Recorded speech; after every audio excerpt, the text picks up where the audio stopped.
Hello everybody, my name is Chikirza, and today I am playing in my mixed media art journal. I'm going to be using inexpensive art supplies. I bought these colored erasable pencils at the dollar store, and today I feel like doing something really silly, quirky, goofy.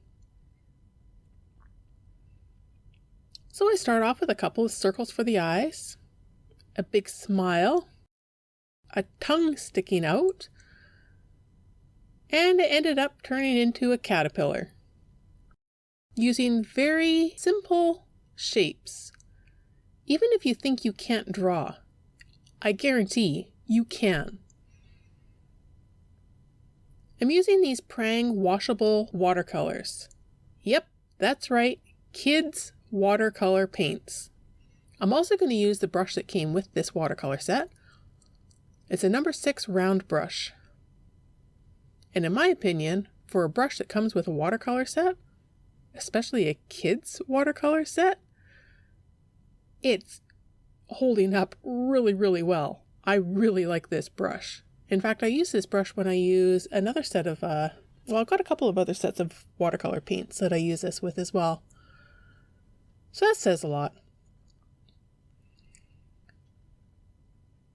And when you use watercolors, I find that it almost seals the pencil onto the paper. So I just quickly wiped off the paint that I had started doing there and erased some of the over-colored lines just to make sure.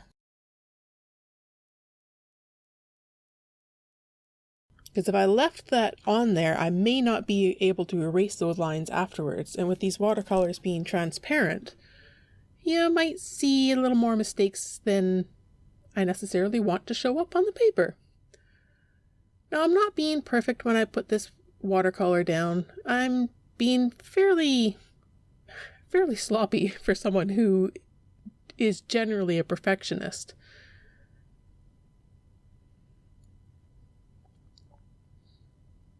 But a lot of that is going to be cleaned up at the end when I outline it. So I'm not too worried about it. Again, I'm not staying within the lines, just getting the color on the paper. And at this point here, I'm looking at the amount of paint that's left in the lid that I mixed up and not sure if I'm going to make it all the way to the end of the caterpillar. Nope, I ran out of paint. So I tried to mix up some color that would match, and I'm horrible with matching. So as you can see here, it definitely did not color match. That's fine. What I'll do instead is mix up another batch of it and just do the whole thing again. Just plain, it's just paint, no big deal. Don't sweat it. And I could have left it there having the body a different color than the head, but I still had paint left over. So I went ahead and painted the whole thing again.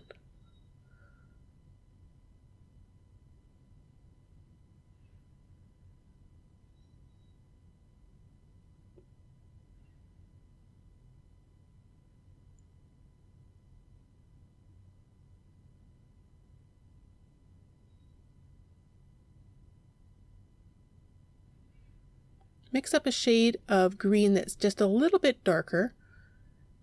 And the thought was I was going to add a little bit of shadow just to define in between the humps on the caterpillar. Is that what you'd call them?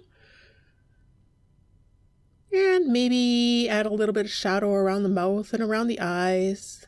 And make the top balls a little bit darker.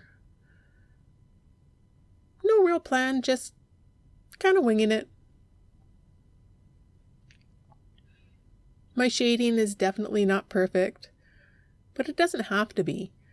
This is just a fun cartoon character. It can be anything, and kind of, I find sometimes with cartoon type of characters that the goofier you make them and the more imperfections they have in them, the better they turn out. So just go for it.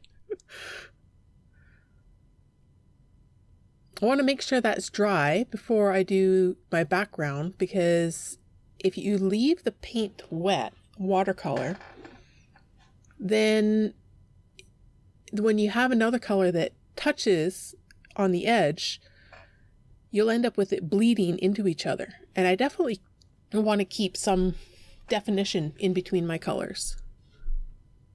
The greens didn't matter. I wanted them to bleed a little bit, but when I do the tongue and when I do the background, I definitely want to make sure those are dry before I move on to the next color. You could let it air dry, but I am extremely impatient and just want to get it done because I'm having fun and I want to move on to the next stage. So I use a mini hairdryer that I've got dedicated to my art supplies.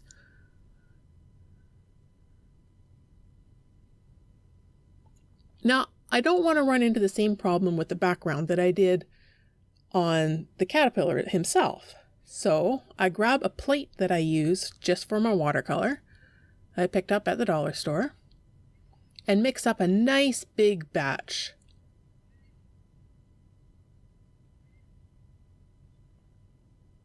Now, I'm not a professional. I don't do anything like sell my artwork. I just play in my journal. So I'm not worried about light fastness or the quality necessarily. I mean, I don't want to buy complete and total junk, but I'm not really worried about spending my money on professional products. If I was going to sell my stuff, then yeah, I'd look at that. But I'm just playing with art supplies and having fun doing it. So for me, these kids' paints work just fine. Now, when I did the background, the intention was at first to try to get a nice smooth background. Unfortunately, again, because I'm not a professional and I'm just playing around, so I don't have all the techniques down. I don't know exactly what I'm doing here. I'm just playing. So because the background didn't turn out as smooth as I wanted it to be, I decided that, okay, fine. You don't want to be smooth?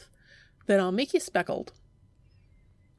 So I'm just dabbing the brush into the wet paint and just dabbing it on the paper and making it speckled, making it even more imperfect.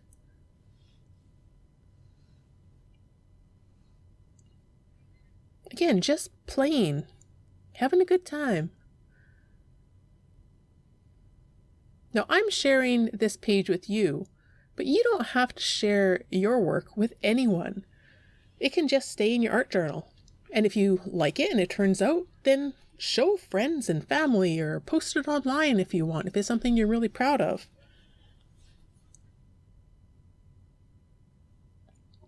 The other thing I find with art is you may be, how do I say this?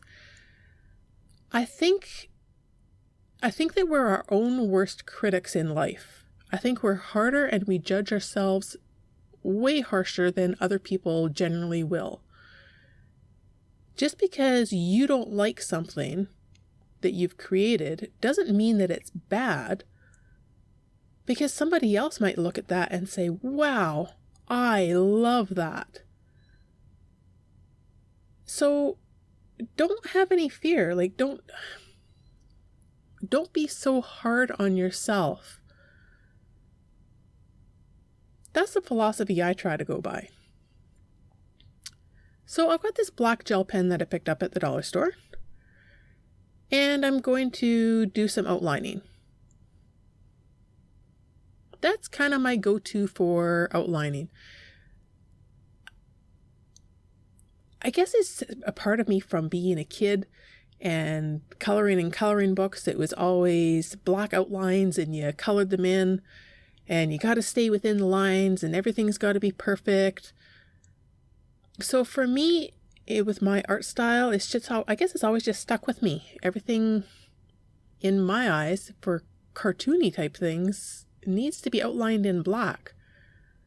That's just personal preference of mine. And who knows? Maybe that'll change down the line. Now, partway through doing the outlining, I decided that I wanted the outlines to be a little bit darker, a little bit heavier. So I switched over to the black Sharpie. But this black Sharpie is not exactly a fresh Sharpie, so I'm having to go over the lines a couple of times because it's not as pigmented as it once was at one point in its life. Outline the eyes. Put a couple of big black eyeballs in there. Outline the mouth, the tongue. And now I have a goofy, quirky, fun little character on my page. Didn't take very long, used very simple shapes, and I like it. Thank you very much for watching, and we'll see you next time.